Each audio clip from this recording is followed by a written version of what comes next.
Around Atlanta in the southeast, you can find some of the work done by street folk artist Black Cat Tips.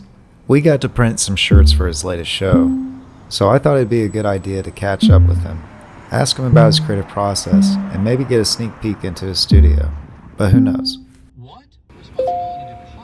Hello, Ian. I'm in traffic going to pick up my little boy from his school. I'm supposed to be packing to go on my trip tomorrow. Russia and Ukraine. It's this very ugly aspect of this I've been so stressed out, but I'm sure we could work a time in. You could come talk to me, and I'll give you some good sound bites. Oh, I got one baby bird that ended up, I guess he's a rooster, but he's not very old, but he's working on his holler, his crow, but I hear him out here. I guess I won't be able to keep him. I have to find him a home. Maybe he can live at the danger press in the back. That's his mom right there, the white one. Now he's bigger than his mom. He was born in the summer. I had to get rid of all the roosters, but he showed up. I guess I'll keep him till he starts making trouble. Some of them are real friendly. Others will try to get tough with people. I had one that tried to give my wife the evil eye and chase her around the yard, so we had to get rid of him. Eggs, I'll show you the difference in the big egg and the little egg. Here's like a big egg, and then here's one of the tiny ones. That one's got some stuff on it anyway. That's pretty neat. They both look the same inside though. Send some eggs with you. And then look, I got, I think she wants to lay it. There you go. Oh, well, she's sitting in the bucket. Okay, there she goes. She's a stunt bird. That's all my chicken chores. I'll put these here for later. If I didn't, the children will run off with them.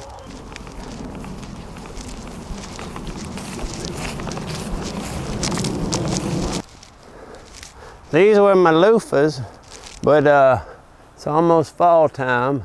They grew all the way to the top, and then they got so heavy they collapsed, and now they've grown back up. But here's a loofah.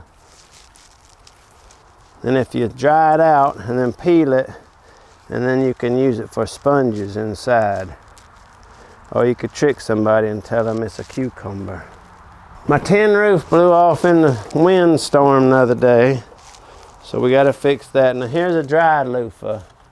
They dry like this, and then you can peel it off, and then inside it's like a sponge, you see, which you could use to wash dishes or scrub a dog. There you go. Now I'll water my plants and show you a few. These are my orchids, and I'll have to bring them in soon. They need lots of humidity. I got a couple blooming now though. Some of them will bloom in a few days, that's it. So here's one blooming that's new. This one's real pretty. Tiny little bloom on it. And then that one over there blooms pretty regularly, but it's got a couple. But these like, see this shoot here? It's growing that, but it'll bloom about Christmas time. Have some, I think this one's white flowers on the end of it. I love growing the plants. But soon I'll have to crowd them inside, and I have a mist machine to keep the humidity up. I've had this orchid.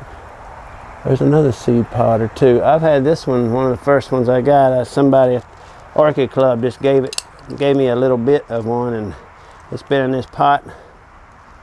Oh wow, I guess almost 10 years. I've had it in that same pot. It's one I think anybody could grow about any way. Doesn't seem to to mind whatever you do to it.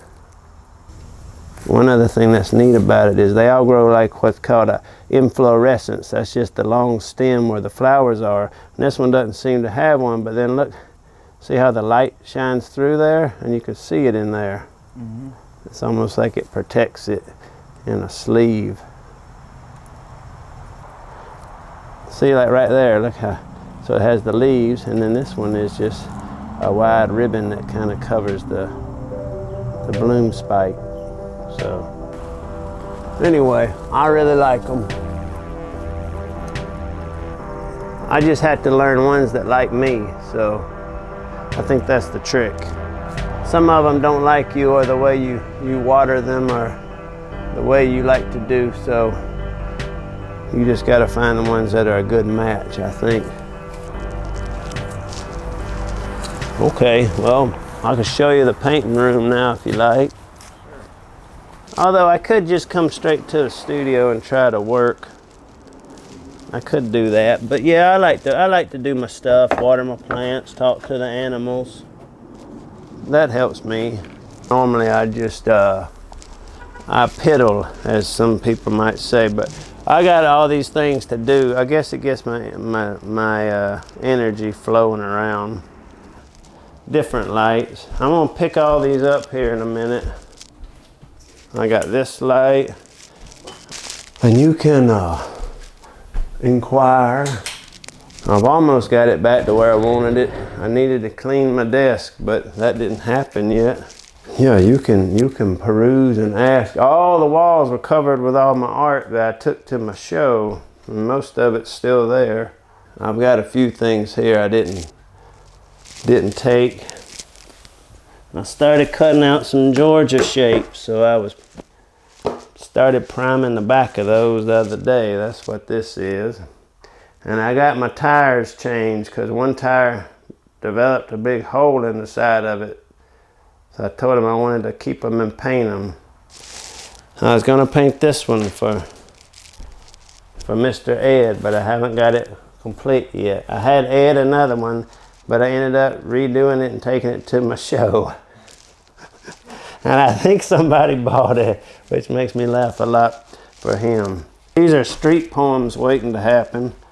I made a bunch for my traveling show too. I did a bunch a year ago when I went to North Carolina where I did my show, and I even got in the newspaper up there. I had a reporter wanted to ask me. I asked her, was she going to try to put me in jail?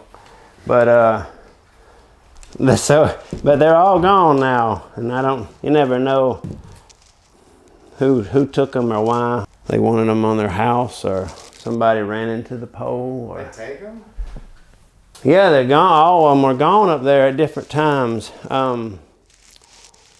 Sometimes, who knows, one might fall off, or maybe a work crew worked on that pole, or maybe there's like a local neighbor that had it out for them, or maybe they wanted them. I guess it just never really know. Others will stay for years and years and years. So there's some in Atlanta that have been there, but then others, they go away real quick. But I have made some fancy ones for my show, which are a little bit more elaborate than the ones that I would just put up on the corner.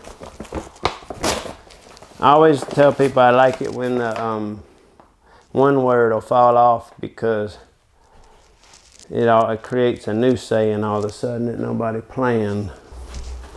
And this is some paper I took. I actually took it up there to a class I did.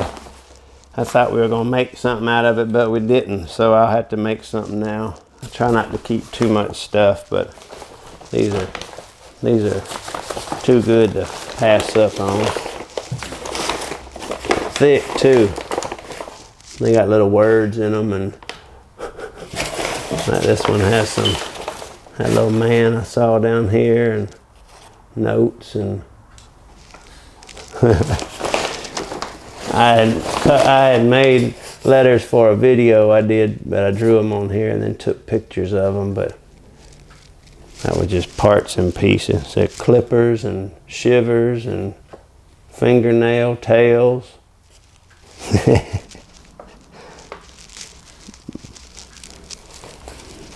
funny scrapbook without meaning to. Mentally, I had to take a break because it was just time to do so, and I was working as much as I could to get ready because I did a show on a stage, a performance, and I did the art show itself and some classes. I went to school, so I haven't taken a real vacation yet, but I guess you have to recharge. And I want to make stuff all the time, but I think after a bit you might start to suffer as far as what you make or the quality of it if you don't kind of take a break. Yeah, it seems like a good transitional time of the year anyway, because about the time I came back, this nice cool air blew in. I don't want to take it too serious. I'm just painting funny things, happy things, very simple things. But I like the fact that it's not serious, and it doesn't have to be. It can be just funny or strange or just simple. I heard a guy once say that art can be simple. Simple art is good, and I related to that. I feel like kind of like with those orchids, you have to do what you can do. So if you make something a certain way and that's what comes out of you naturally, then that's what you should do. This is what I make and what comes out of me naturally, so I feel like that's what I have to do. That's what's going to work for me. The other day I had shorts on, and I said I had a hairy bird leg, so I came out here and did this. But they move all around. You could have you could even make I just saw, a Larry bird.